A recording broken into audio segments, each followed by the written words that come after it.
เสาร์อาทิตย์คือ2วันที่คนขี่รถส่งอาหารทำเงินได้ดีที่สุดของสัปดาห์ออเดอร์เข้ารัวๆคนสั่งของกินกันทั้งวันใครขยันหน่อย2วันนี้แทบจะดันรายได้ทั้งเดือนได้เลยแต่มีผู้ชายคนหนึ่งเลือกทิ้ง2วันทองนั้นไปเฉยๆทิ้งติดกัน4ปีเต็มแล้วก็ไม่ได้ทิ้งไปนอนพักด้วยนะฮะเขาเอาไปนั่งเรียนหนังสือชื่อของเขาคือนายกิตติศักดิ์จันทร์ถึงศุกร์สวมเสื้อไรเดอร์วิ่งงานหาตังค์พอถึงวันหยุดก็เปลี่ยนชุดเดินเข้าห้องเรียนคณะมนุษยศาสตร์และสังคมศาสตร์สาขารัฐประศาสนศาสตร์ตังค์ทุกบาทที่วิ่งได้เก็บไว้ส่งตัวเองเรียนไม่มีใครส่งเสียไม่มีทางลัดมีแค่2มือกับความดื้อของตัวเองแล้ววันนี้เขาก็ได้ใส่ชุดครุยขึ้นเวทีรับปริญญาจริงๆแต่ประโยคที่ตัวเขาเองพูดหลังจากนั้นเนี่ยไม่ใช่คำว่าจบแล้วโล่งแล้วพอแล้วกลับเป็นอีกอย่างหนึ่งที่ผมว่าคนวัยทำงานฟังแล้วต้องนั่งคิดตามเอาจุดเริ่มก่อนนะฮะต้นเรื่องที่แชร์กันบอกว่ากิตติศักดิ์ตัดสินใจสมัครเรียนปริญญาตรีตอนอายุ27ซึ่งตัวเขาเองก็ยอมรับตรงๆว่ามองตัวเองว่าเรียนช้ากว่าชาวบ้านคือลองนึกภาพนะฮะเพื่อนรุ่นเดียวกันบางคนทำงานมา 5-6 ปีแล้วบางคนแต่งงานมีลูกแล้ววันนั้นเขาต้องเดินเข้าไปนั่งในห้องเรียนที่คนส่วนใหญ่อายุ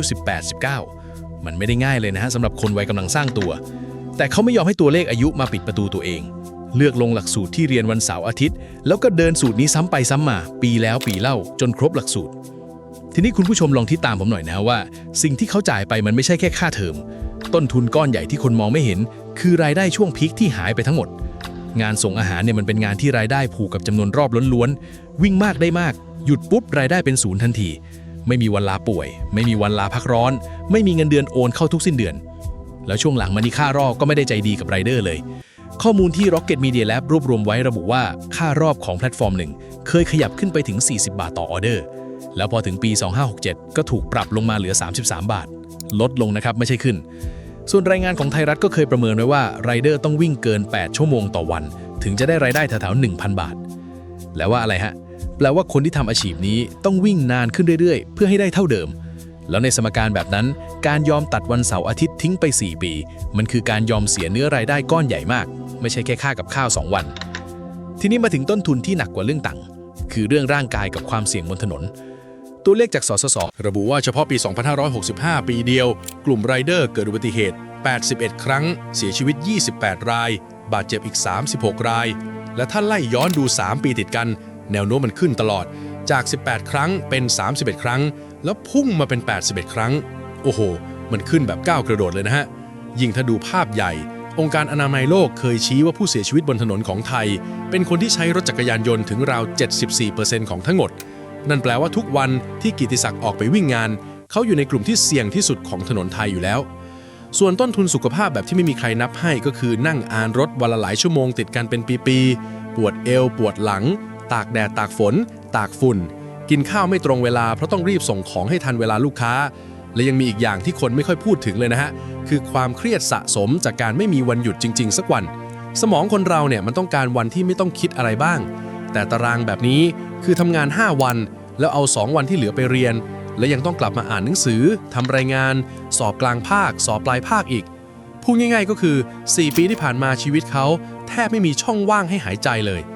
แล้วอะไรฮะที่ทำให้คนคนหนึ่งไม่ถอดใจกลางทางผมมองอย่างนี้นะอย่างแรกเลยคือเขาลงทุนด้วยเงินตัวเองทุกบาทที่จ่ายค่าเทอมคือเหงื่อที่ไหลมาแล้วจริงๆคนที่พ่อแม่ส่งเรียนอาจจะดรอปได้ง่ายกว่าเพราะไม่ได้เจ็บที่กระเป๋าตัวเองแต่คนที่วิ่งงานทั้งวันเพื่อเก็บค่าเทอมเนี่ยการเลิกกลางคันแปลว่าเงินที่วิ่งมาเป็นปีมันสูญเปล่าทันทีอย่างที่2คือระบบเรียนเสาร์อาทิตย์มันบังคับให้เดินเป็นเทอมไม่ต้องมองไกลถึง4ปีมองแค่ให้ผ่านเทอมนี้ก่อนแล้วก็เทอมถัดไปพอทำได้ 2-3 เทอมปุ๊บความเคยชินมันจะพาไปเองและอย่างที่3ผมว่าอันเนี้ยสำคัญที่สุดคือคนที่เริ่มตอนอายุ27เนี่ยเขาไม่ได้เรียนเพราะถึงวัยต้องเรียนเขาเรียนเพราะรู้แล้วว่าไม่มีวุฒิแล้วชีวิตมันติดเพดานตรงไหนมันคนละแรงจูงใจกันเลยนะฮะเอาล่ะทีนี้มาดูเรื่องตังค่าเทอมกันบ้างว่าเขาบริหารยังไง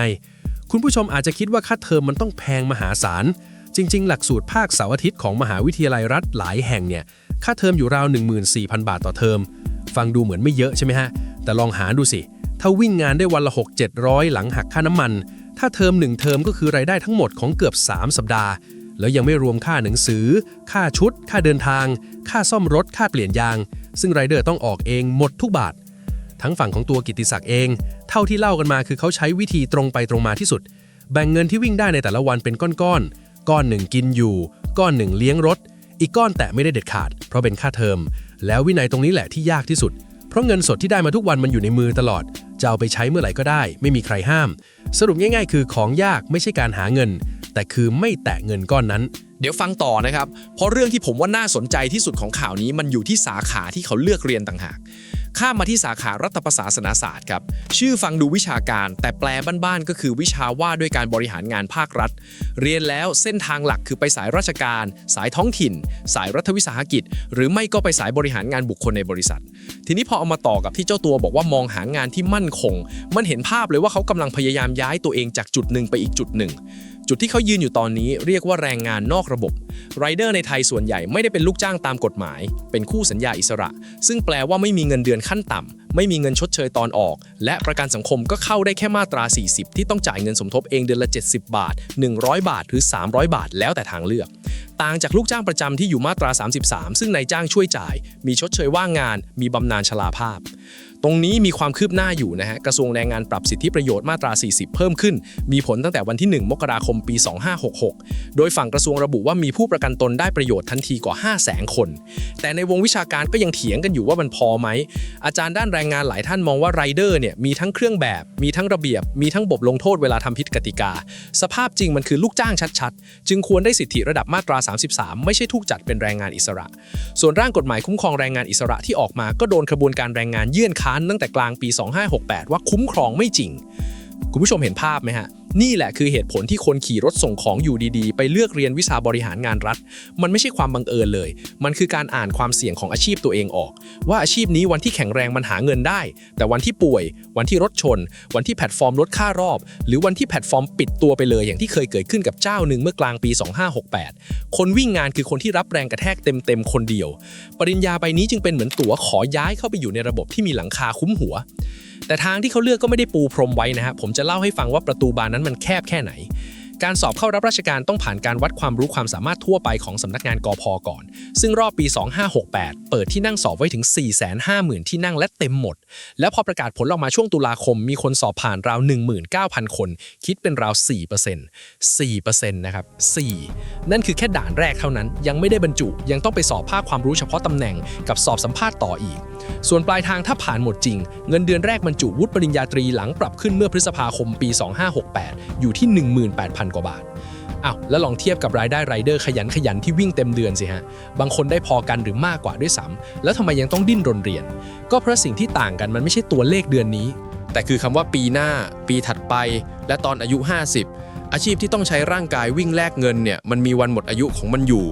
ส่วนงานที่มีขั้นเงินเดือนมีบำเหน็จบำนาญมันเดินขึ้นได้เรื่อยๆแม้ตัวเราจะแก่ลงทีนี้พอเข้าใจตรงนี้ปุ๊บประโยคที่ตัวเขาเองพูดหลังรับปริญญาว่ายังไม่หยุดแค่นี้ตั้งใจพัฒนาตัวเองต่อมันก็ไม่ใช่คำสวยๆตามรายาทแล้วนะฮะมันคือคนที่มองตลาดแรงงานออกว่าวุฒิปริญญาตรีสายสังคมศาสตร์ในปี 2569 มันคือใบเบิกทางขั้นต่ำเป็นแค่บัตรผ่านประตูให้ได้ยื่นใบสมัครไม่ใช่ใบรับประกันงานเพราะคนที่ถือใบเดียวกันมีเป็นหลักแสนทุกปีแล้วในสนามสอบราชการที่ผ่านกัน 4% คนที่ชนะไม่ใช่คนที่มีวุฒิแต่คือคนที่เตรียมตัวหนักกว่าถ้าให้ผมเดาทางเดินต่อจากนี้ของเขานะครับผมว่ามีอยู่ 2-3 ทางแรกคือปักหลักอ่านหนังสือสอบราชการเต็มตัวซึ่งข้อดีคือการสอบด่านแรกไม่ได้จำกัดอายุ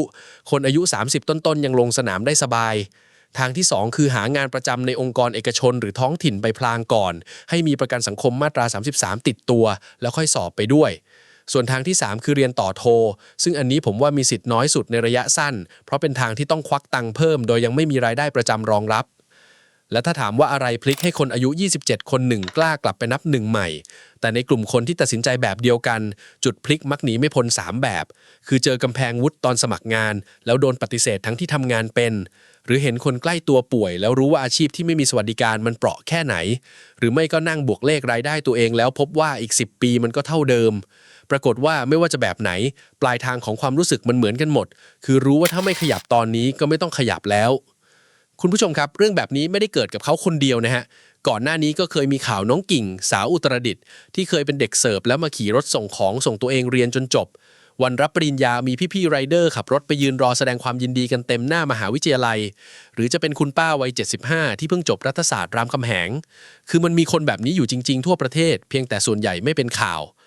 สิ่งที่ผมอยากให้คุณผู้ชมเก็บกลับไปคิดคือเรื่องนี้มันมี2ด้านพร้อมกันด้านหนึ่งคือความน่าชื่นชมของคนคนหนึ่งที่กัดฟัน4 ปีจนได้ชุดกรุยมาด้วยแรงตัวเองแต่อีกด้านที่ไม่ค่อยมีใครพูดถึงก็คือทำไมคนขยันขนาดนี้ถึงต้องแลกด้วยการไม่มีวันหยุด4 ปีเต็มถึงจะขยับสถานะตัวเองได้แค่1 ขั้นเรื่องค่ารอบที่ปรับลงเรื่องสวัสดิการที่ยังค้างตึงอยู่ในสภาเรื่องอุบัติเหตุที่ยอดขึ้นทุกปีพวกนี้ไม่ใช่ปัญหาส่วนตัวของกิตติศักดิ์แต่เป็นปัญหาของคนอีก 3-4 แสนคนที่ยังใส่เสื้อตัวเดียวกันวิ่งอยู่บนถนนตอนนี้เดือนมิถุนายนที่ผ่านมาองค์การแรงงานระหว่างประเทศเพิ่งหยิบเรื่องมาตรฐานการทำงานของแรงงานแพลตฟอร์มขึ้นมาถกในที่ประชุมใหญ่ซึ่งผลของมันจะย้อนกลับมาถึงกติกาในบ้านเราแน่ๆอันนั้นเป็นเรื่องที่ต้องตามกันยาวส่วนเรื่องของกิตติศักดิ์ผมอยากรู้จริงๆว่าใบปริญญาที่แลกมาด้วย4 ปีไม่มีวันหยุดใบนี้สุดท้ายจะพาเขาไปนั่งอยู่ตรงไหนต้องติดตามกันต่อ